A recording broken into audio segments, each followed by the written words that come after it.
First, using a utility knife, carefully cut out front stake pocket and remove plastic piece. Then place foam into front stake pocket. Next, orient alignment plate with rear stake pocket. Secure to bottom of rack rail with carriage bolt and lock nut.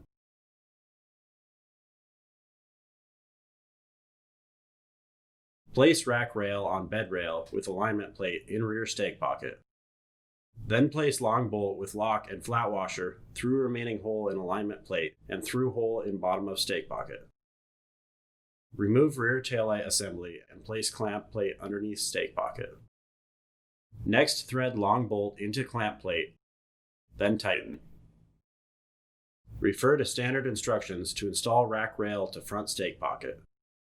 Repeat steps to install rack rail on opposite side.